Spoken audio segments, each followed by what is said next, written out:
ढोरी चटना बाजार मिलल बा सुन रे दीदिया ढोरी चटना बाजार मिलल बा सुन रे दीदिया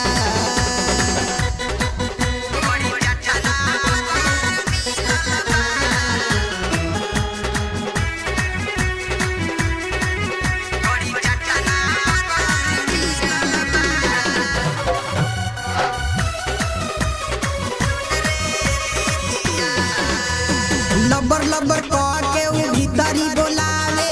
किली लगा के खाली देह सुहरावे हमारा जवानी के उड़ावे नहीं गारदा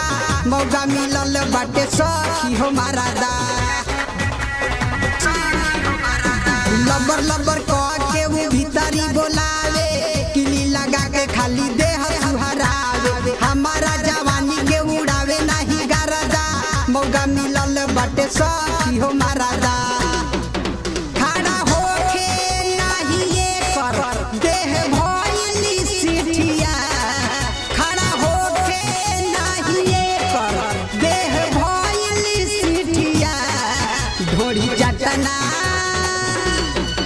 ढोरी चटना बाजार मिलल बा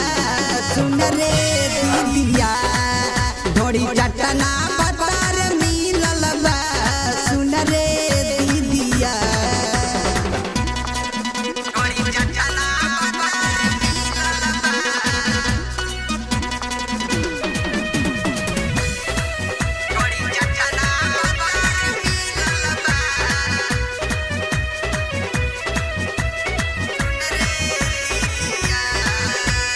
दूबर बलमुआ में लस नहीं बाड़े ऐसे निमन रहे रहती कुआरे हमारा जवानी के ऊपर बहु न तारे छोटू के घरवा में रहिल बेकारे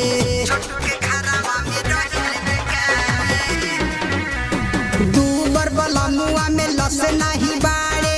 ऐसे निमन रहे रहती कुआरे हमारा जवानी के ऊपर बहु न तारे छोटू के घरवा में रहिल बेकारे रगड़े चढ़े जैसे देही या पलागे सीढ़िया रगड़े चढ़े जैसे देही या पलागे सीढ़िया ढोरी चटना बाजार मिलल बा सुन रे दीदिया ढोरी चटना बाजार मिलल बा सुन रे दीदिया नहीं हरवा बोलावे खाती तू लगाई रे दीदिया नहीं हरवा बोलावे खाती तू लगाई रे दीदिया ढोरी चटना